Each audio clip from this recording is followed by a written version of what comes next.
potensi bahaya dan risiko pada aktivitas di sekitar kita berikut dengan pengendaliannya.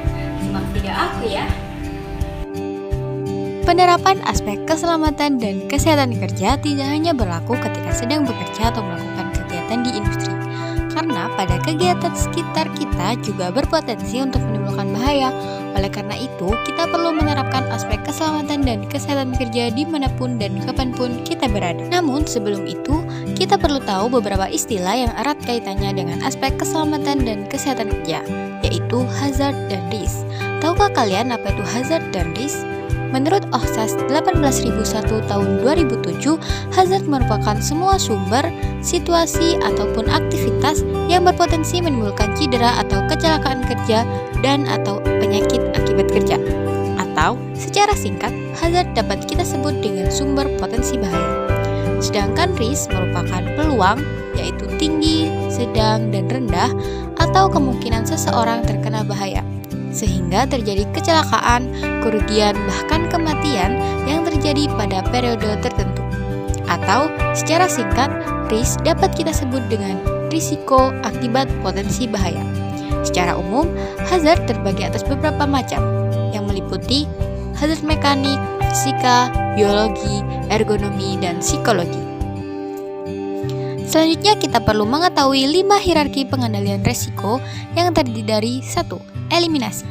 Eliminasi merupakan proses untuk menyingkirkan atau menghilangkan potensi bahaya di tempat kerja. 2. Substitusi.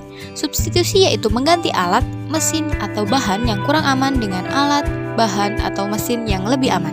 Yang ketiga, modifikasi engineering. Modifikasi engineering yaitu memodifikasi atau merancang alat, mesin, atau tempat kerja agar lebih aman. Yang keempat, administrasi. Administrasi yaitu memberikan prosedur, aturan, pelatihan, serta rambu-rambu pada tempat kerja. Dan yang terakhir, alat pelindung diri, yaitu dilakukan dengan cara memberikan alat pelindung diri kepada para pekerja agar lebih aman dalam bekerja. Berikut adalah identifikasi potensi bahaya dan risiko pada 3 aktivitas yang ada di sekitar saya, yaitu menenun, pedagang keliling, dan pemasangan kanopi.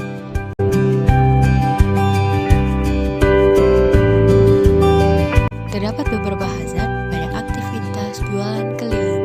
Yang pertama yaitu hazard mekanik, berupa kompor gas LPG yang digunakan untuk mengukus cilok.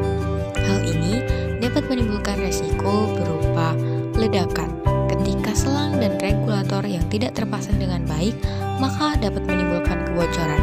Apabila hal tersebut terjadi, maka akan timbul dampak berupa ledakan, kebakaran, bahkan keracunan. Adapun upaya pengendalian yang dapat dilakukan, yang pertama eliminasi dengan cara menghilangkan kompor gas LPG. Namun, hal ini tidak dapat dilakukan karena kompor gas LPG merupakan komponen yang penting. Yang kedua, substitusi dengan cara menggantikan kompor gas LPG dengan kompor lain. Namun, hal tersebut tidak dapat dilakukan mengingat apabila kompor gas LPG digantikan dengan kompor yang lain, misalnya kompor listrik, maka hal ini tidak akan bisa karena sumber listrik tidak dapat dibawa keliling. Yang ketiga, modifikasi engineering dapat dilakukan dengan cara menggunakan rebel seal atau karet perapat pada katup tabung LPG agar dapat mencegah terjadinya kebocoran. Yang keempat, administrasi dapat dilakukan dengan cara penjual dapat lebih memahami sosialisasi yang diberikan mengenai pemasangan selang dan regulator yang benar, serta memberikan edukasi kepada penjual mengenai cara atau hal yang dapat dilakukan dan tidak terhadap gas LPG.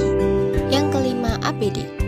Tabung LPG yang bocor dapat menimbulkan keracunan apabila dihirup dalam waktu yang lama dan dalam jumlah yang banyak. Oleh karena itu, saran yang dapat diberikan yakni penjual dapat menggunakan APD berupa masker. Yang kedua yaitu hazard fisika, berupa suhu yang kadang panas, kadang dingin karena terpapar cuaca ekstrim secara langsung. Hal ini dapat menimbulkan risiko berupa suhu panas dapat menyebabkan pekerja mengalami dehidrasi ringan ataupun berat, sehingga berdampak pada terjadinya risiko heat stroke. Suhu dingin dapat menyebabkan pekerja mengalami kedinginan, flu, ataupun demam. Paparan cuaca ekstrim dapat memicu risiko terkena kanker kulit. Adapun upaya pengendalian yang dapat dilakukan, yang pertama eliminasi dengan cara menghilangkan suhu panas dan dingin atau cuaca ekstrim. Namun, pengendalian risiko ini tidak dapat dilakukan karena pekerjaan tersebut mengharuskan untuk berada di luar ruangan. Yang kedua, substitusi. Namun, pengendalian risiko ini tidak dapat dilakukan karena suhu panas dan dingin atau cuaca ekstrim berasal dari alam secara langsung. Yang ketiga, modifikasi engineering dapat dilakukan dengan cara membuat penutup atau atap yang berbahan plastik pada gerobak agar sinar matahari dan hujan tidak langsung mengenai pekerja karena telah terhalang oleh atap tersebut. Yang keempat, administrasi dapat dilakukan dengan cara memberikan himbauan kepada para pekerja berhenti bekerja pada jam-jam matahari terik, misalnya pada jam 12 siang, agar pekerja terhindar dari paparan matahari yang berlebihan, sehingga pada jam tersebut pekerja dapat menggunakannya untuk istirahat, sholat, dan makan. Juga dapat dilakukan himbauan kepada pekerja untuk selalu membawa jas hujan dan berteduh saat cuaca mulai mendung. Yang kelima, APD. Pekerja dapat menggunakan pakaian dan alas kaki yang tertutup, juga penutup kepala, agar pekerja dapat terhindar dari paparan sinar matahari secara langsung. Hazard fisika yang kedua yaitu berupa bising yang dihasilkan oleh kendaraan bermotor karena lokasi jualan yang tidak menentu. Hal ini dapat menimbulkan risiko berupa dampak dari kebisingan dapat menyebabkan gangguan pendengaran, bahkan apabila dalam jangka waktu yang panjang dapat menyebabkan ketulian. Adapun upaya pengendalian yang dapat dilakukan, yang pertama eliminasi dapat dilakukan dengan cara menghilangkan sumber kebisingan. Namun, upaya ini tidak dapat dilakukan karena jangkauan sumber kebisingan ini terlalu luas. Yang kedua, substitusi dilakukan dengan cara mengganti sumber kebisingan. Namun, pengendalian ini tidak dapat dilakukan, terlebih sumber kebisingan berasal dari suara mesin kendaraan bermotor masyarakat sekitar. Yang ketiga, modifikasi engineering dilakukan dengan cara memodifikasi sumber kebisingan. Namun, hal ini sulit untuk dilakukan karena sumber kebisingan berasal dari suara mesin kendaraan bermotor masyarakat sekitar yang tidak mungkin untuk kita meredamnya satu persatu. Yang keempat, administrasi dengan cara memberikan sosialisasi kepada penjual tentang bahaya dari kebisingan dan memberikan saran kepada penjual untuk menggunakan alat yang dapat melindungi telinga atau indera pendengaran dari sumber kebisingan. Yang kelima, APD dapat dilakukan dengan penjual dapat menggunakan APD yaitu AirPod agar penjual dapat terhindar dari gangguan pendengaran yang dapat disebabkan oleh sumber kebisingan.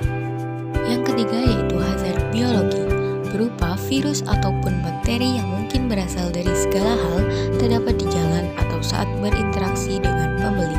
Hal ini dapat menimbulkan risiko berupa penjual dapat terkontaminasi bakteri sehingga dapat menyebabkan gangguan kesehatan.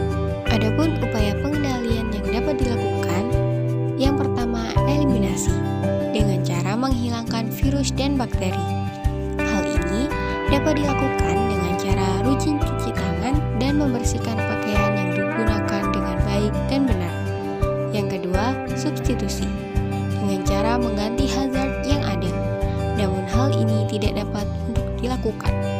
Yang ketiga, modifikasi engineering. Pada hazard ini, upaya pengendalian modifikasi engineering juga tidak dapat dilakukan. Yang keempat, administrasi dapat dilakukan dengan cara memberikan himbauan kepada penjual untuk rajin mencuci tangan dengan baik di air mengalir ataupun dengan menggunakan hand sanitizer. Penjual dapat menghindari tempat-tempat yang kotor dan membersihkan pakaian digunakan dengan baik dan benar. Yang kelima, APD penjual dapat menggunakan masker dan sarung tangan. Yang keempat yaitu hazard kimia, berupa penggunaan micin dan penyedap rasa sebagai salah satu bahan wajib pada pembuatan cilok. Hal ini dapat menimbulkan risiko berupa konsumsi micin yang berlebihan dapat menimbulkan risiko terjadinya penyakit jantung, gangguan fungsi ginjal, kanker perut, dan gangguan kesehatan yang lainnya. Adapun upaya pengendalian yang dapat dilakukan, yang pertama eliminasi dengan cara menghilangkan penggunaan micin pada cilok, karena makanan yang dibuat tanpa menggunakan micin akan memiliki tingkat kesehatan yang lebih baik. Yang kedua, substitusi dapat dilakukan dengan mengganti micin dengan bahan perasa lain, misalnya garam dan gula, dengan takaran yang sesuai. Yang ketiga, modifikasi engineering dapat dilakukan dengan cara menciptakan sebuah alat yang dapat mengukur kadar garam dalam suatu makanan agar kadar garam yang masuk ke tubuh kita sesuai dengan apa yang menjadi kebutuhan. Yang keempat, administrasi dapat dilakukan dengan cara memberikan sosialisasi kepada pekerja mengenai bahaya konsumsi micin dan penyedap rasa yang berlebihan. Juga memberikan edukasi mengenai takaran garam yang dibutuhkan tubuh. Juga memberikan himbauan kepada pekerja untuk melakukan pola hidup sehat, salah satunya yang mengurangi konsumsi micin. Yang kelima, APD. Pada kegiatan ini, APD tidak dapat diterapkan karena micin dan penyedap rasa yang masuk ke dalam tubuh dilakukan secara sadar dan proses masuknya melalui jalur sistem pencernaan. Yang kelima yaitu hazard ergonomi, berupa terlalu lama berdiri sambil berjalan karena pekerjaan tersebut mengharuskan untuk melakukan hal demikian. Hal ini dapat menimbulkan terjadinya seseorang yang berdiri dan berjalan terlalu lama akan menyebabkan berkumpulnya darah pada tungkai kaki. Apabila darah yang tertahan tersebut dibiarkan, maka akan timbul gangguan kesehatan berupa peradangan pada pembuluh vena yang berujung pada varises vena. Hal tersebut juga dapat menyebabkan timbulnya nyeri pada kaki, khususnya pada bagian tumit. Adapun upaya pengendalian yang dapat dilakukan, yang pertama eliminasi dengan cara menghilangkan aktivitas berdiri sambil berjalan. Namun, upaya pengendalian ini tidak dapat dilakukan karena hal tersebut merupakan aspek penting pada pekerjaan ini. Yang kedua, substitusi dengan cara mengganti kegiatan berdiri sambil berjalan dengan kegiatan mengayuh sepeda. Yang ketiga, modifikasi engineering dapat dilakukan dengan memodifikasi gerobak, yakni dengan menambahkan sepeda pada bagian belakang gerobak sehingga penjual tidak perlu berjalan. Yang keempat, administrasi dapat dilakukan dengan memberikan edukasi dan himbauan kepada pekerja bahwa berdiri terlalu lama merupakan hal yang tidak baik, apalagi sambil berjalan dengan jarak yang jauh. Oleh karena itu, apabila dirasa sudah lelah, maka penjual dapat beristirahat dengan cara duduk dan meluruskan kakinya agar sirkulasi darah pada kaki tidak terganggu. Yang kelima, APD. APD dapat digunakan oleh penjual adalah sepatu atau alas kaki yang nyaman dan empuk, khususnya pada bagian tumit.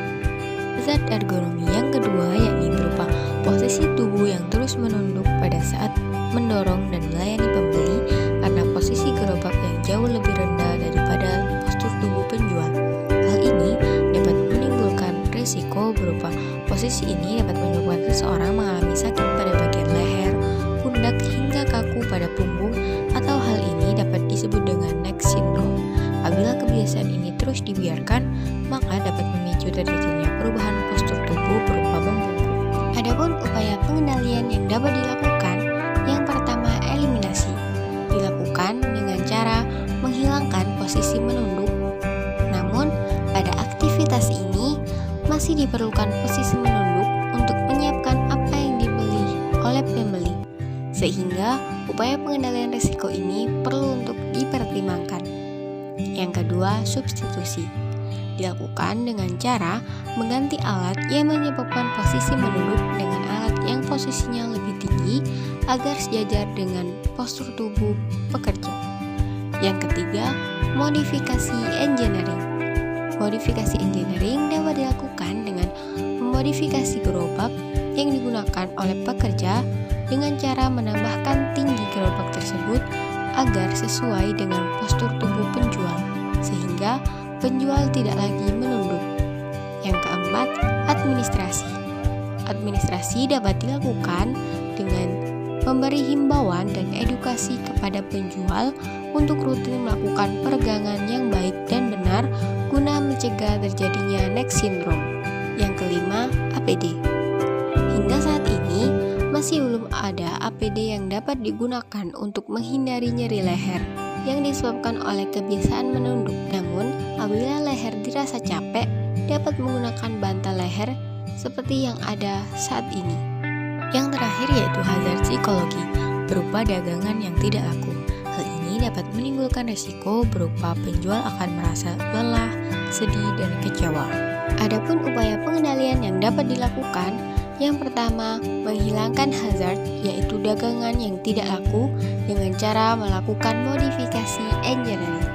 Yang kedua, substitusi, dilakukan dengan mengganti dagangan yang tidak laku.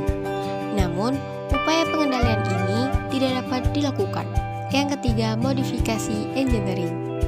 Dengan cara pedagang dapat melakukan modifikasi dengan membuat berbagai varian pada dagangannya agar lebih menarik perhatian pembeli. Yang keempat, administrasi. Dengan cara penjual dapat lebih memanajemen dagangannya, yakni dengan membuat dagangan dengan jumlah yang sama dengan dagangan yang telah habis terjual di hari sebelumnya. Yang kelima, APD. Pada hazard ini tidak ada APD yang dapat disarankan untuk digunakan oleh penjual. Jadi, dapat disimpulkan bahwa hazard dan resiko dapat ditemukan pada setiap lokasi ataupun aktivitas, bahkan dari aktivitas yang kita anggap sepele sekalipun. Namun, tentunya setiap hazard dan resiko tersebut memiliki upaya pengendalian tersendiri yang dapat diterapkan. Hal ini bertujuan untuk mencegah terjadinya kejadian yang tidak diinginkan seperti kecelakaan kerja. Sebagai upaya untuk mencegah dan mengatasi hazard yang ada pada setiap aktivitas dan lokasi, oleh karena itu hendaklah menerapkan upaya pengendalian secara bertahap, mulai dari eliminasi, substitusi, modifikasi engineering, administrasi, dan APD. Pilih dan terapkan upaya pengendalian yang paling sesuai